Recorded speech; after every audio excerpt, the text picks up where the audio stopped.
I found the body before I found my brother. My name is William. I'm 27 years old, and I used to work as a maintenance contractor for the Alaskan Pipeline Service Company. Used to because after what happened in Unit 7, I can never go back to that frozen hellscape. 3 weeks ago, I was sent to inspect a remote monitoring station near Coldfoot, Alaska. The job was simple: check the equipment, replace a partition curtain in the sleeping quarters that had been torn down, file a report, and get out. The previous team had left suddenly, citing equipment malfunction in their hastily scribbled logs. They didn't mention the claw marks on the walls. My brother Marcus was supposed to meet me there. He worked for the Wildlife Management Division and had been tracking unusual animal attacks in the Brooks Range for months.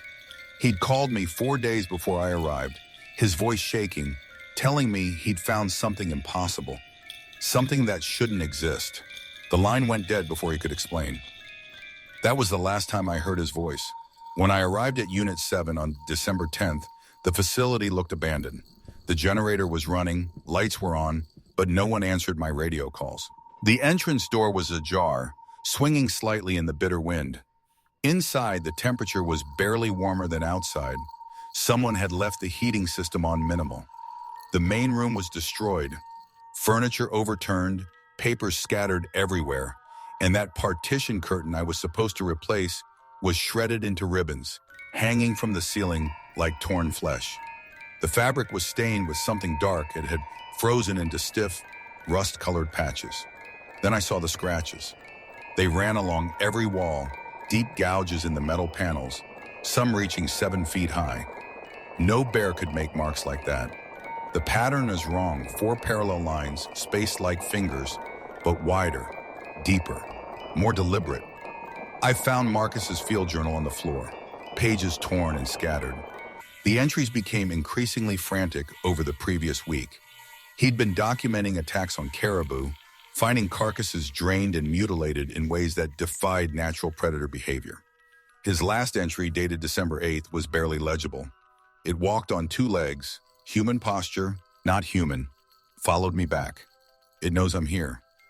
I should have left right then. Instead, I called out for my brother. My voice echoed through the empty corridors of Unit 7, swallowed by the Arctic silence. That's when I heard it, a low, guttural sound from somewhere deeper in the facility. Not quite a growl, but something between a snarl and human choking. The sound made my teeth ache and my vision blur at the edges. I drew my pistol and moved toward the storage area.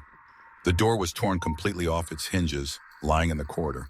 Inside, among the scattered supplies and broken equipment, I found boot prints and spilled flour on the floor. They started normal, human-sized. But halfway across the room, they changed. The prints elongated, the toes spread wider, claws appeared. The transformation was documented right there in white powder, like someone had shifted from human feet to something else entirely while walking. That's when the smell hit me. Wet fur, rotting meat, and something else, something chemical and wrong, like burning hair and sulfur. I backed toward the door, and that's when I saw the blood trail. It led from the storage room down the eastern corridor toward the generator room. Dark, almost black in the dim emergency lighting, too much blood for anyone to survive losing. The trail ended at a utility closet. The door was closed but not latched. My hands shook as I reached for the handle.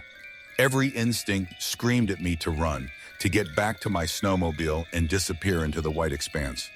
But Marcus was my brother. I had to know. I opened the door. Marcus's body was crumpled in the corner, or what remained of it. His winter gear was shredded, his chest cavity torn open with surgical precision. But the worst part was his face, frozen in an expression of complete terror, eyes wide and staring, mouth locked in a silent scream. In his rigid hand, he clutched a clump of black fur, thick and coarse. The fur was matted with dried blood. He'd fought back. He'd heard it.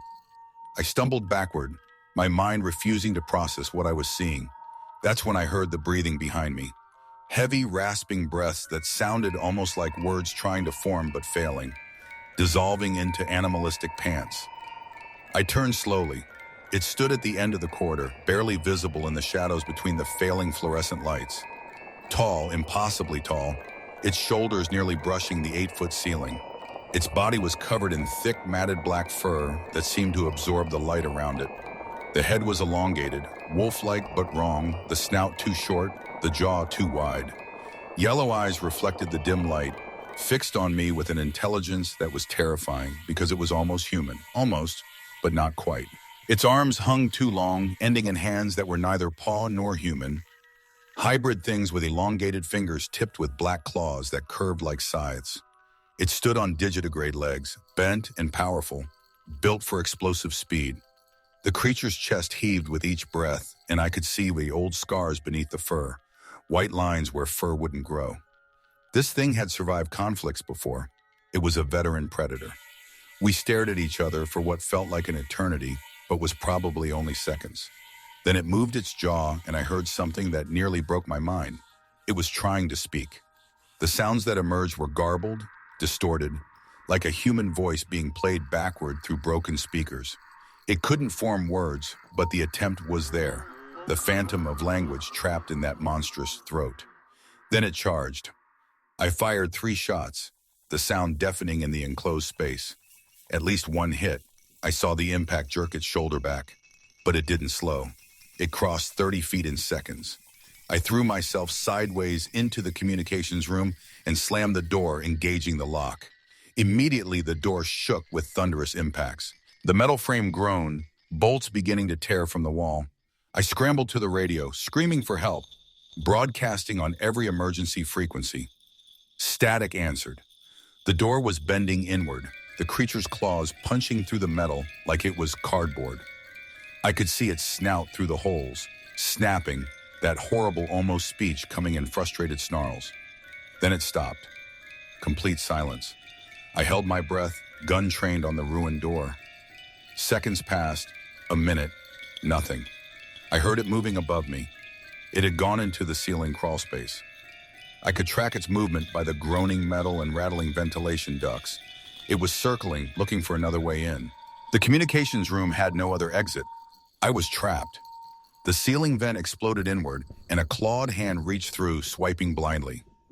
I fired upward until my gun clicked, empty. The arm withdrew, and I heard a sound I'll never forget. A whimpering, pained cry that sounded too human. It retreated through the crawl space, moving away. I used those precious seconds to climb through the broken door. Blood, the creature's blood, dripping from the ceiling vent, steaming in the cold air.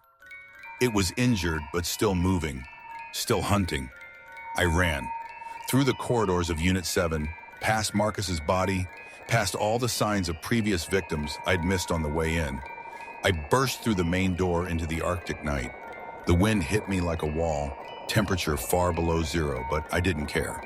I could see my snowmobile 50 yards away, covered in fresh snow. Behind me, the facility's emergency alarm began blaring. I must have triggered it during the fight.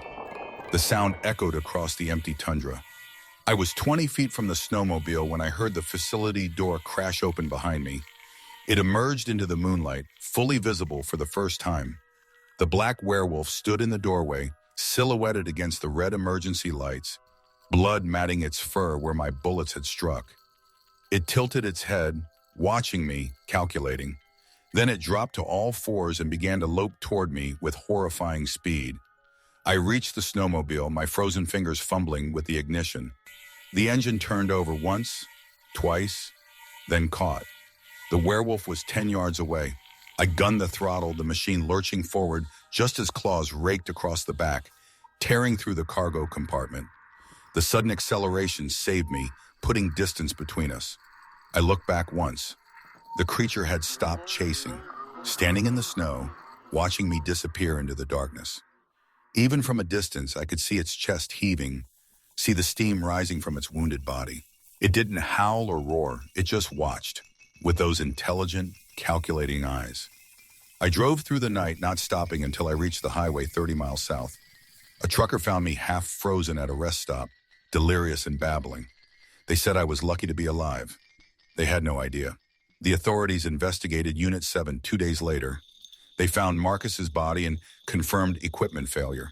The official report stated he died of bear attack and exposure.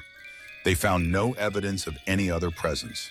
The claw marks, the torn partition curtain, the blood trail, all attributed to the bear and environmental damage. My testimony was noted as trauma-induced hallucinations due to hypothermia and grief.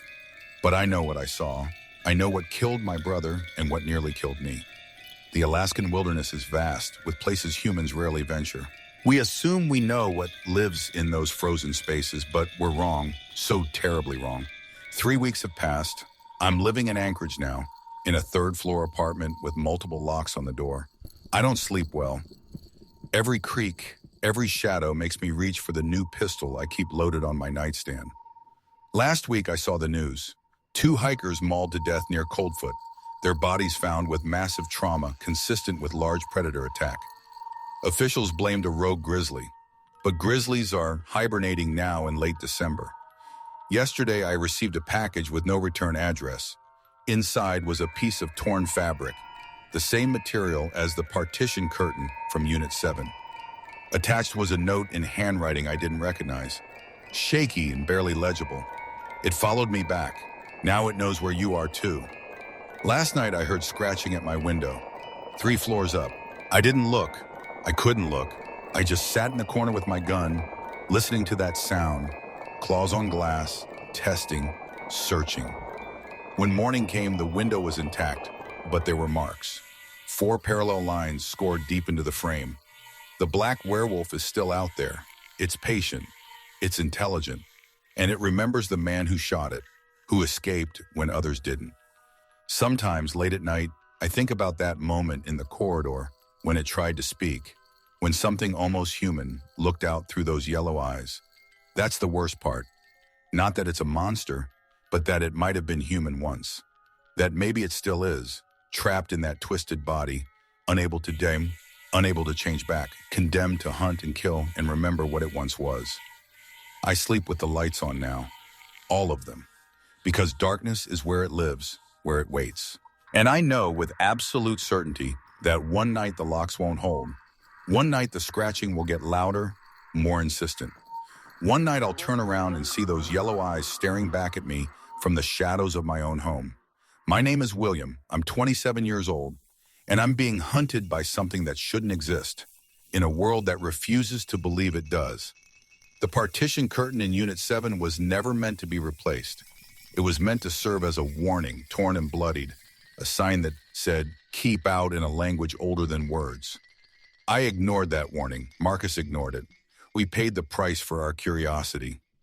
Now I'm just waiting for the final bill to come due.